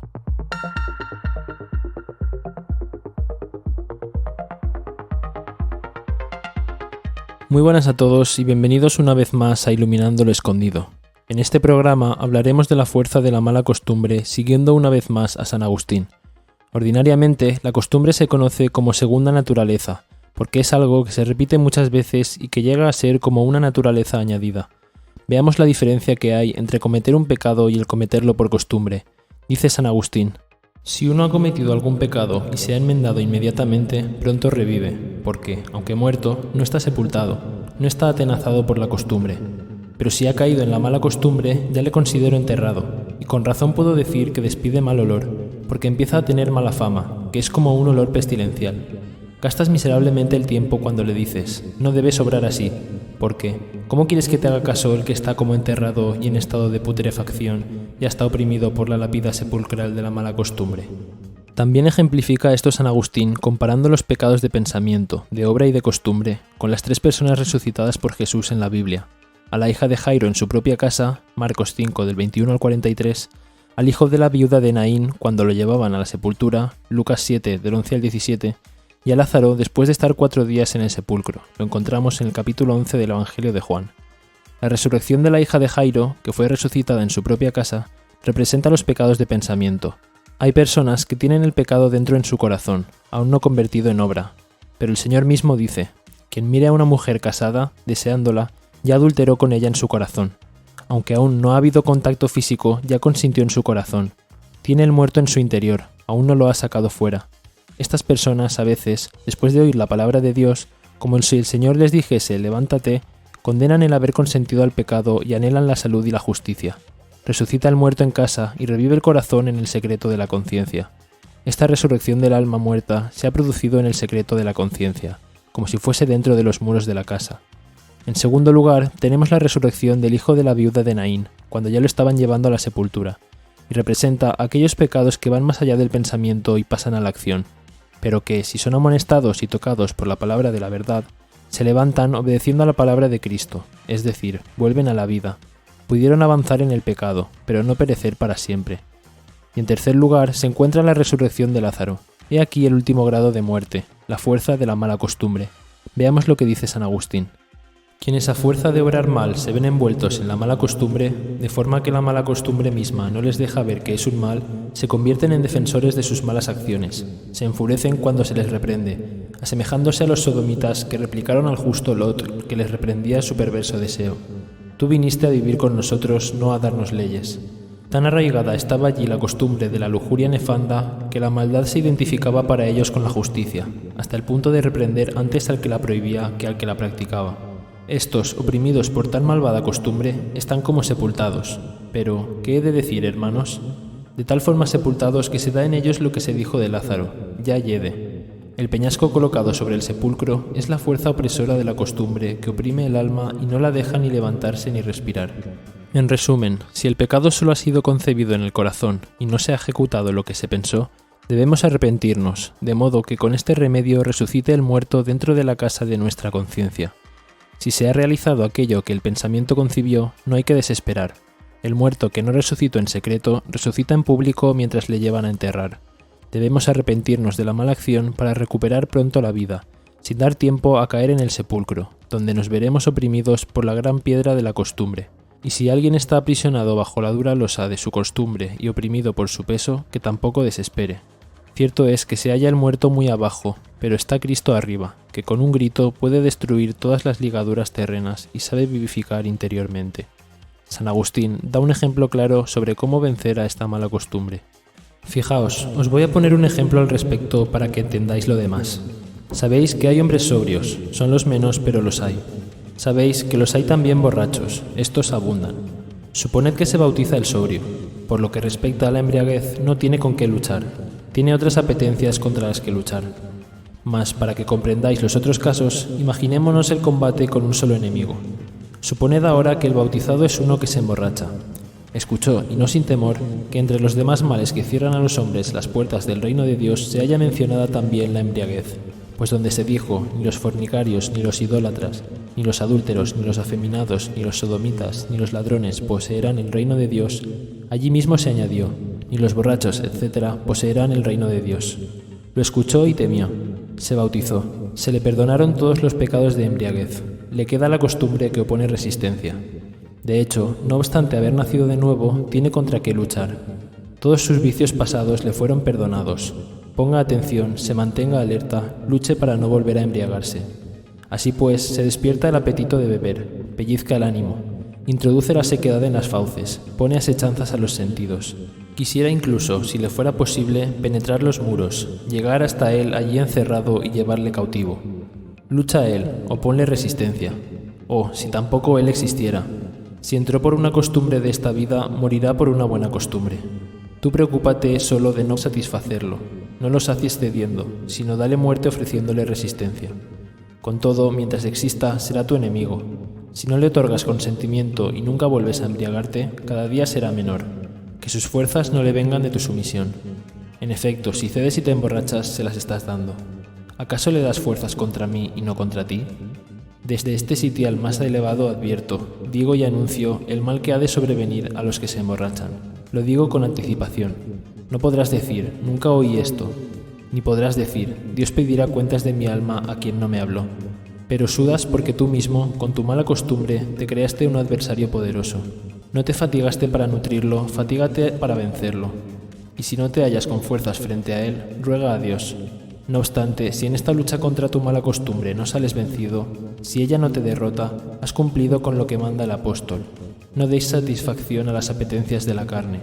En aquel cosquilleo se hizo presente la apetencia, pero no le diste satisfacción bebiendo. Veamos ahora otro aspecto que recalca San Agustín, que nos indica el peligro de caer en la mala costumbre. Hermanos míos, no despreciéis aquellos pecados que quizá habéis convertido ya en costumbre, pues todo pecado pierde importancia cuando se hace habitual y al hombre le parece como que no existe. Al endurecerse, ha perdido la sensibilidad. Lo que está podrido del todo ya ni duele, y lo que no duele ya no hay que tenerlo por vivo, sino darlo por muerto. Escuchad lo que dice la Sagrada Escritura y ved en ella cómo tenéis que vivir. ¿Quién no desprecia el pecado de embriaguez? Tal pecado abunda entre nosotros y no se le da importancia. El corazón embriagado ha perdido la sensibilidad, no experimenta el dolor, porque tampoco experimenta la salud. Cuando se punza una parte del cuerpo y se siente dolor, o está sana o hay esperanza de curación. Mas cuando se la toca, se la punza, se la pellizca y no experimenta dolor, hay que darla por muerta y separarla del cuerpo. Y aunque los que son así ya están muertos en el alma, como nuestro médico es todopoderoso, no hay que perder la esperanza respecto de ellos, sino que hay que suplicar con todas las fuerzas para que el Señor se digne abrir los oídos de su corazón que demuestran tener cerrados. Y es que San Agustín habla desde la experiencia, ya que él tuvo la mala costumbre de jurar, algo que hoy en día se hace a todo momento sin darse cuenta de la gravedad que ello conlleva. Veamos lo que dice al respecto. También yo juraba a cada momento. También yo tuve esta costumbre horrible y mortífera. Lo confieso a vuestra caridad. Desde que empecé a servir a Dios y vi el mal que encierra el perjurio, se apoderó de mí un fuerte temor y con él frené tan arraigada costumbre. Una vez frenada se la contiene, contenida languidece, languideciendo muere, y la mala costumbre deja el lugar a la buena. Con todo, esta pésima costumbre humana tiene otro aspecto. Juras hasta cuando te dan crédito y cuando nadie te lo exige. Juras aunque se horroricen los hombres. Si no cesas de jurar, a duras penas estarás sano y libre de perjurio. Por tanto, en la medida de lo posible, contén tu lengua y tu costumbre. No seas como algunos que cuando se les habla siempre replican: dices la verdad, no lo creo. Que no lo hiciste, no lo creo. Haga Dios de juez, júramelo. Y la diferencia es tan bien grande según que el que exige el juramento ignore que ha de jurar en falso o no. Si debido a su ignorancia al respecto le dice júramelo para poder darle fe, no me atrevo a decir que no es pecado. En cualquier caso, es una tentación humana. Si, por el contrario, sabe que hizo tal acción, le vio hacerla y le obliga al juramento, es un homicida. En efecto, el uno se da muerte a sí mismo por su perjurio. El otro extrajo la mano del suicida e hizo fuerza sobre ella. A su vez, cuando un ladrón criminal escucha de la boca de quien ignora la verdad, jura que no fuiste tú quien lo sustrajo, júralo. Replica entonces: a un cristiano no le es lícito jurar, no le está permitido jurar cuando se le exige un juramento. Yo soy cristiano, no me es lícito hacerlo. Observa a ese sujeto, sepárate de él, haz que te despreocupas del asunto que traíais entre manos, saca a relucir cuentos y verás cómo el que no quiso jurar una vez jura a millares. Alejad de vosotros, pues, esta costumbre cotidiana, frecuente, inmotivada, sin que nadie os fuerce a ella, sin que nadie dude de tus palabras. La costumbre de jurar, amputadla de vuestras lenguas, circuncidadla de vuestra boca. Le pedimos al Señor, por medio de María Santísima, nuestra Reina y Madre, que nos resucite de la muerte a la que hemos llevado nuestra alma con nuestros pecados, especialmente aquellos cometidos por la mala costumbre, y que nos dé la gracia de mantener nuestras vestiduras blancas durante nuestra estancia en la tierra, especialmente en estos últimos tiempos, para poder entrar con ellas al banquete celestial que Dios nos tiene preparado en el cielo. Se lo pedimos a través de la siguiente oración.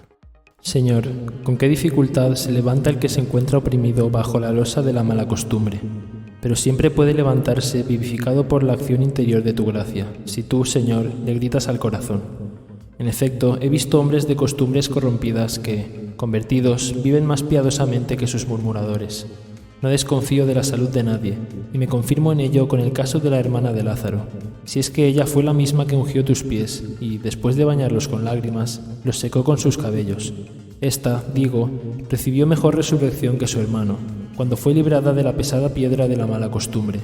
Era pública pecadora, y no obstante dijiste de ella, le fueron perdonados muchos pecados porque amó mucho.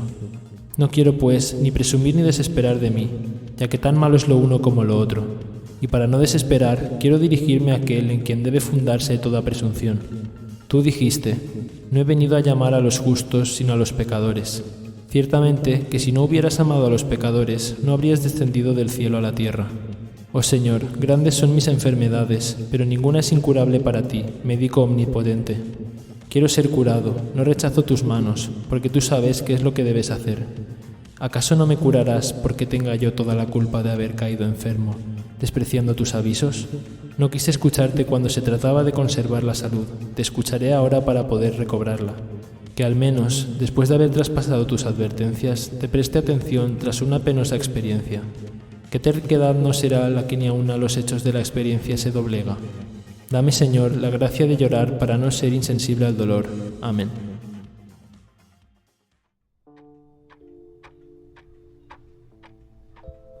Bienvenidos a una nueva entrega de La Máquina del Tiempo. En este programa vamos a analizar la cita de Judith, capítulo 7, versículos 15 a 16, que dice así: Convóquese pues inmediatamente todos los que se hallan en la ciudad, para que nos entreguemos todos voluntariamente a la gente de Holofernes, porque más vale vivir cautivos y bendecir al Señor que morir y ser el oprobio de los hombres, después de haber visto perecer ante nuestros ojos a nuestras esposas y a nuestros niños. El contexto de esta cita es que Holofernes, general asirio, tiene sitiada la ciudad de Betulia, donde viven los hebreos, entre ellos Judith. El pueblo, al ver que les han cortado el agua, que están a punto de morir y que el Señor no los ha socorrido, deciden entregarse al enemigo. Al saberlo, Judith se enfada con el pueblo por su falta de fe en Dios y urde un plan con la ayuda de Dios para derrotar a los enemigos. Judith es figura de la Virgen María, pues era una mujer discreta y casta, que una vez enviudada no volvió a casarse, sino que se entregó por completo a la oración, al ayuno y a las obras de caridad. Cuando llega el peligro, se engalana con sus mejores vestidos y perfumes para, con su belleza, derrotar a Holofernes. De la misma forma, la Virgen María es pura a perpetuidad, y mientras en toda su vida fue discreta y fervorosa en la oración y en la caridad, en el momento del peligro, cuando todos iban a sucumbir a la desesperación de la muerte del Mesías, ella, la Madre, se revistió de todas sus virtudes y gracias, en especial la de la fe, para creer en la resurrección de Cristo, derrotar al demonio y completar la redención. Gloria a María Santísima. Como hemos visto en los últimos programas sobre Babilonia y Egipto, solamente hay que ir allí cuando el Señor lo manda, y no hacerlo nosotros por nuestra cuenta, pues aunque nuestras intenciones sean buenas, no contaremos con la protección del Señor y perderemos la fe irremediablemente. Si es verdad que en el destierro de Babilonia, Dios, por medio del profeta Jeremías, quiso que el pueblo se entregara pacíficamente a Nabucodonosor, en este caso es el pueblo el que lo decide unilateralmente, por lo que esa resolución que toman no es correcta, aunque piensen que pueden entregarse y seguir conservando la fe, pero como dice la Escritura, dijo el rey a Holofernes: «Sal a campaña contra todos los reinos del occidente, y principalmente contra los que despreciaron mi dominación. No te compadecerás de reino alguno, sino que me subyugarás toda la ciudad fuerte». Es decir, no iba a tener piedad ni de ellos ni de su fe por haberle rechazado en primer lugar, por lo que esa esperanza que tenían de poder conservar la fe era falsa. Este pasaje y la historia en general es profética de estos tiempos, pues vemos que el demonio, apoyándose en su gran ejército que es el mundo y todos los que le sirven para construir su reino anticristiano, quiere ser adorado como Dios, pero hay gente que sigue al verdadero Dios y desprecia su esclavitud, que en este tiempo se da en cárcel de oro. Entonces empieza la persecución contra ellos. Esto se ha visto a lo largo de toda la historia y llegará a su culmen mediante la persecución del anticristo que estamos viviendo ya, cuando detienen a profesores que se niegan a promover la ideología arcoíris, médicos que se niegan a realizar abortos, gente que reza enfrente de clínicas abortistas, etc. Esta persecución se recrudecerá hasta el punto en que, para sobrevivir, mucha gente pensará en rendirse al enemigo, pensando que podrá seguir sirviendo a Dios, pero que en realidad será una apostasía, cambiar la primogenitura por un plato de lentejas. Vimos una prueba de esto cuando hace unos años se obligó a la gente a demostrar que se habían puesto cierta sustancia para poder ir a restaurantes y demás sitios de ocio. Muchas personas que primeramente habían rechazado esa sustancia, al ver peligrar su modo de vida normal, entre comillas, y sus comodidades, decidieron pasar por el aro. Parecerá que Dios se ha olvidado de nosotros y nos ha abandonado a nuestra suerte, pero será realmente la prueba más importante de nuestra vida, donde el Señor verá quién tiene verdaderamente fe. Ya lo dice el Catecismo en el punto 675. Antes del advenimiento de Cristo, la Iglesia deberá pasar por una prueba final que sacudirá la fe de numerosos creyentes. La persecución que acompaña a su peregrinación sobre la tierra desvelará el misterio de iniquidad bajo la forma de una impostura religiosa, que proporcionará a los hombres una solución aparente a sus problemas mediante el precio de la apostasía de la verdad. Será la prueba de la Virgen María en el Viernes y Sábado Santo, que solamente con ella podremos superar, pues como dice el Señor en Lucas 18:8, «Pero el Hijo del Hombre, cuando vuelva, ¿hallará por ventura fe sobre la tierra?» En su primera venida halló esa fe en la Santísima Virgen María. En la segunda venida, ¿dónde la encontrará? Hagamos caso a la exhortación de Judith en el capítulo 8, del versículo 10 al 27. ¿Cómo Ocías ha podido consentir en entregar la ciudad a los asirios, si dentro de 5 días no viene socorro? ¿Y quiénes sois vosotros que tentáis al Señor? No es esta palabra el medio apropiado para traer su misericordia, sino más bien para provocar su ira y encender su furor. Habéis fijado plazo a la misericordia del Señor, y le habéis señalado día según vuestro arbitrio. Mas puesto que el Señor es sufrido, arrepintámonos de esto mismo, y derramando lágrimas, imploremos su indulgencia. Porque no son las amenazas de Dios como las de los hombres, ni se enciende su cólera a la manera de los hijos de los hombres. Por tanto, humillemos delante de Él nuestras almas, y poseídos de un espíritu de humildad, como conviene a siervos suyos, pidamos con lágrimas al Señor, para que según su voluntad use con nosotros de su misericordia, y para que así como la soberbia de los enemigos ha turbado nuestro corazón, así también nuestra humillación resulte un motivo de gloria. Pues no hemos imitado los pecados de nuestros padres, que abandonaron a su Dios y adoraron dioses extranjeros, por cuya maldad fueron entregados a la espada y al saqueo y al escarnio de sus enemigos. Nosotros, empero, no conocemos otro Dios que a Él. Esperemos humildemente su consolación. Él vengará nuestra sangre de los enemigos que nos afligen, y humillará a todas las naciones que se levanten contra nosotros. El Señor Dios nuestro las cubrirá de ignominia. Ahora pues, hermanos, ya que vosotros sois los ancianos en el pueblo de Dios, y de vosotros depende la vida de ellos, alentad con vuestras palabras sus corazones, para que recuerden que nuestros padres han sido tentados, a fin de ser probados si de veras honraban a su Dios.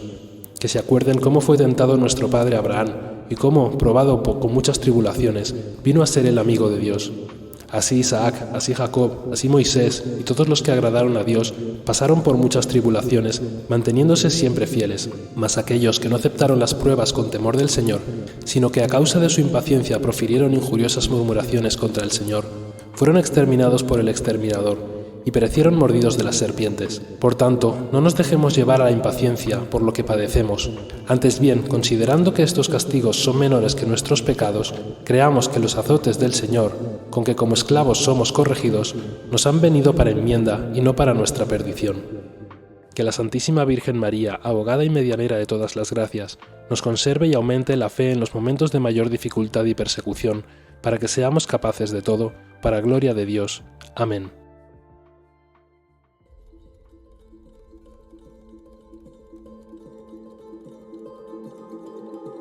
Llegamos al final de este último programa y te damos las gracias por habernos acompañado. Si te ha gustado y ayudado, te animamos a compartir este podcast con otras personas y te esperamos con muchos nuevos contenidos en nuestra web laiglesiaqueilumina.com y en nuestra aplicación oficial La Iglesia que Ilumina, disponible en Google Play.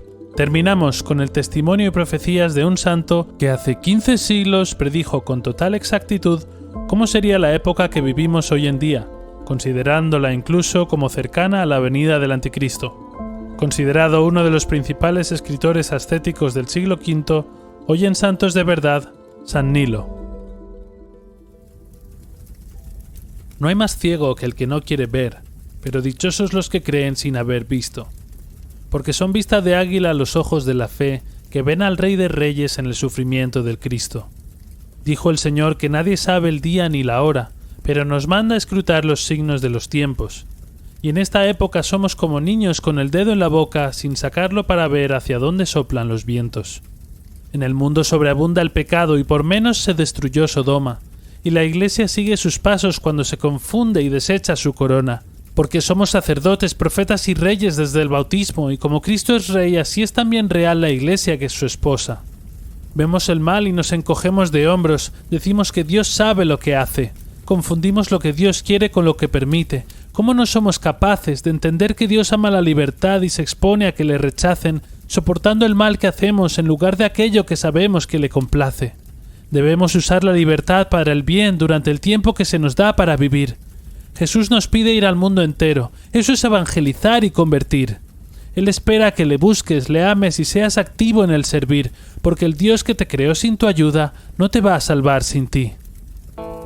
La sangre de los mártires es fuego que esculpe la verdad en los corazones de aquellos que luego extendieron la cristiandad.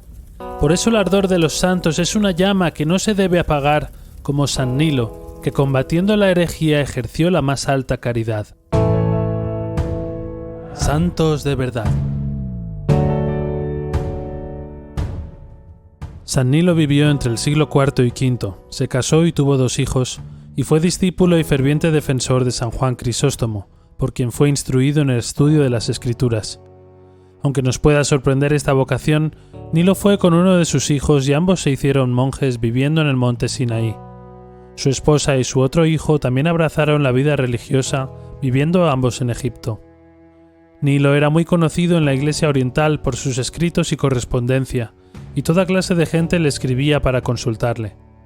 Sus numerosas obras consisten en denuncias de herejía, paganismo, abusos de disciplina y delitos, reglas y principios ascéticos y máximas sobre la vida religiosa. Pero sin olvidar su vida ejemplar, sacrificada e incansable, vamos a centrarnos en las profecías tan exactas que fue inspirado a decir sobre los tiempos que vivimos en la actualidad.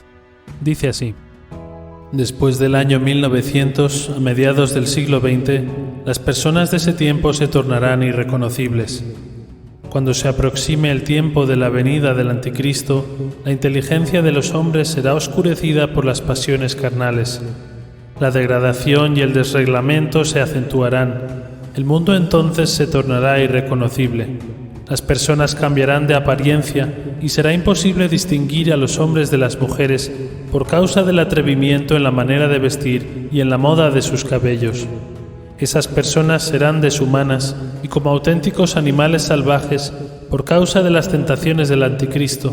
No se respetará más a los padres y a los más viejos. El amor desaparecerá y los pastores cristianos, obispos y sacerdotes serán hombres frívolos, completamente incapaces de distinguir el camino de la derecha de la izquierda. En ese tiempo, las leyes morales y las tradiciones de los cristianos y de la Iglesia cambiarán. Las personas no practicarán más la modestia y reinará la disipación. La mentira y la codicia alcanzarán grandes proporciones e infelices de aquellos que acumularán riquezas. La lujuria, el adulterio, la homosexualidad, las acciones secretas y la muerte serán la regla de la sociedad. En ese tiempo futuro, debido al poder de tan grandes crímenes y de un tal libertinaje, las personas serán privadas de la gracia del Espíritu Santo recibida en su bautismo, y ni siquiera sentirán remordimientos. Las iglesias serán privadas de pastores piadosos y temientes a Dios, e infelices de los cristianos que sobraren sobre la tierra en ese momento. Ellos perderán completamente su fe, porque no habrá quien les muestre la luz de la verdad. Ellos se alejarán del mundo, refugiándose en lugares santos, en la intención de aliviar sus sufrimientos espirituales, pero en todas partes solo encontrarán obstáculos y contrariedades. Todo eso resultará, de hecho, de que el Anticristo desea ser el Señor de todas las cosas y tornarse el Maestro de todo el universo. Él realizará milagros y señales inexplicables. Dará también a un hombre sin valor una sabiduría depravada, a fin de descubrir un modo por el cual un hombre pueda tener una conversación con otro de un rincón a otro de la tierra. En ese tiempo, los hombres también volarán por los aires como los pájaros y descenderán al seno del océano como los peces. Y cuando eso suceda, infelizmente esas personas verán sus vidas rodeadas de confort, sin saber, pobres almas, que todo eso es un fraude de Satanás. Y él, el impío, inflará la ciencia de vanidad a tal punto que ella se alejará del camino cierto y conducirá a las personas a la pérdida de la fe en la existencia de Dios, de un Dios en tres personas. Entonces Dios, infinitamente bueno, verá la decadencia de la raza humana y abreviará los días por amor del pequeño número de aquellos que deberán ser salvos, porque el enemigo desearía arrastrar incluso a los electos a la tentación, si eso fuese posible. Entonces, la espada del castigo aparecerá de repente y derribará al corruptor y a sus servidores.